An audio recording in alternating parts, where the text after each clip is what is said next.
Kanselir Jerman Angela Merkel tak mungkin mau bermasalah dengan Presiden Jokowi.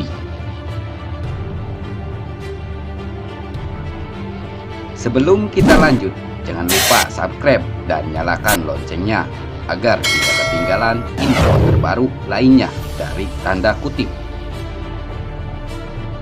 Sikap tegas pemerintah Indonesia terhadap tindakan Kedutaan Besar Jerman yang menyambangi markas FPI tak ada sedikit pun hubungannya dengan permasalahan dukung-mendukung atau pro dan kontra terhadap permasalahan yang sedang membelit FPI yang merupakan masalah dalam negeri Indonesia sendiri. Sebagai perwakilan negara Jerman, Kedutaan Besar Jerman tidak berhak untuk ikut campur urusan dalam negeri Indonesia, apapun alasannya dan bagaimanapun caranya. Begitu pula dengan pihak FPI. Dalih apapun yang disampaikan atas kedatangan staf Kedutaan Besar Jerman ke markasnya tidak bisa ditolerir, kecuali FPI bermaksud akan berbaiat atau bersumpah untuk setia pada negara Jerman. Artinya FPI dan seluruh anggota FPI akan kehilangan kewarganegaraan Indonesia. Kedutaan besar negara asing manapun tidak berhak, bahkan dilarang oleh undang-undang dan peraturan internasional untuk mencampuri urusan dalam negeri negara penerimanya. Sampai di sini jelas ya bahwa ini bukan masalah dukung-mendukung pada FPI atau pemerintah Indonesia. Jadi kalau masih ada WNI yang menyeloroh atau nyinyir atau bilang pemerintah panik melihat FPI didukung negara asing, berarti WNI ini tidak paham arti dan makna menjadi seorang warga negara Indonesia. WNI seperti ini sebaiknya pindah ke luar negeri dan mencari suaka saja, seperti Benny Wenda dan Perinika Komen. Biar di luar Indonesia dia bisa bebas keluar-keluar menjelek-jelekan negerinya sendiri. Saya pribadi bisa menerima alasan pihak perwakilan Kedutaan Besar Jerman yang menyatakan bahwa kunjungan staf diplomatnya ke markas FPI adalah inisiatif pribadi,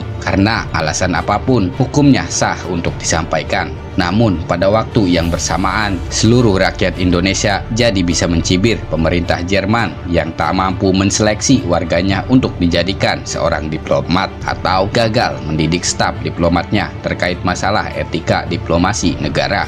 Jadi wajar kalau kemudian si staf diplomat ini dipulangkan kembali ke Jerman untuk dimintai pertanggungjawabannya, karena telah menempatkan hubungan bilateral pemerintah Jerman dan pemerintah Indonesia dalam bahaya. Kejadian diplomat Jerman yang mencampuri urusan dalam negeri negara penerima ternyata tak hanya dilakukan di Indonesia saja. Beberapa waktu lalu pun Kedutaan Besar Jerman memiliki masalah yang sama dengan pemerintahan negara Iran. Saat itu Kedutaan Jerman yang mengutuk eksekusi pegulat Navid Abkari, seorang pegulat profesional Iran yang terlibat dalam aksi protes, kemudian ditangkap dengan dakwaan melakukan pembunuhan seorang anggota aparat keamanan Iran pada 2018.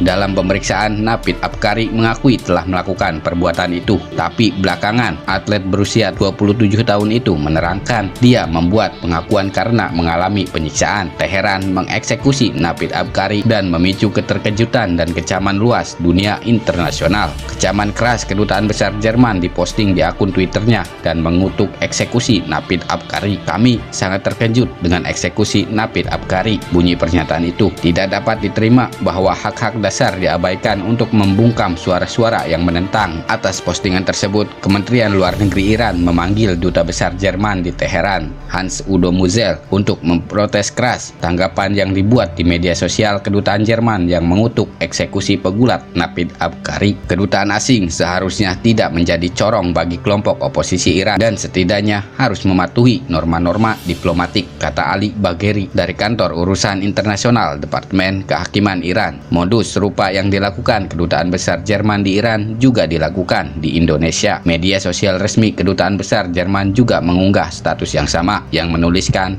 "Selama krisis COVID-19, semua negara harus mengambil tindakan untuk melindungi kesehatan umum. Namun ini tidak berarti HAM seperti kebebasan berpendapat dan berkumpul dapat ditindas selama pandemi. HAM bersifat universal dan tidak dapat ditawar. Demi inilah Jerman dan mitra-mitranya bergerak Unggahan status di atas didukung oleh pernyataan pihak FPI yang mengklaim bahwa kedatangan staf diplomat Kedutaan Besar Jerman ke markasnya adalah untuk menyampaikan belasungkawa atas matinya 6 laskar FPI. Walaupun kemudian klaim FPI tersebut ditolak oleh pihak Kedutaan Besar Jerman, tapi sanggahan ini pun sulit untuk diterima oleh netizen +62. Mengingat jejak digital Kedutaan Besar Jerman yang suka mencampuri urusan dalam negeri negara penerima begitu mudah untuk ditemukan dan dibaca. Indonesia sekarang bukan Indonesia 350 tahun yang lalu yang dengan mudah bisa dijajah. Indonesia sekarang adalah sebuah negara besar yang tak lama lagi akan menjadi satu dari 5 negara pemegang kunci dunia. Saya yakin Angela Merkel, kanselir Jerman, tidak akan mau bermasalah dengan Presiden Jokowi. Persahabatan kedua negara yang sudah terjalin lama ini tidak akan dibiarkan rusak oleh satu orang staf kedutaan besar yang tidak beretika. Apalagi dunia menyaksikan keberanian Presiden Jokowi. Jangankan Jerman yang negaranya seupil, Cina saja yang negaranya besar, penduduknya miliaran, sama Presiden Jokowi ditantangin perang. Apalagi Jerman, dikasih kebijakan larangan ekspor nikel saja sudah kesusahan mereka.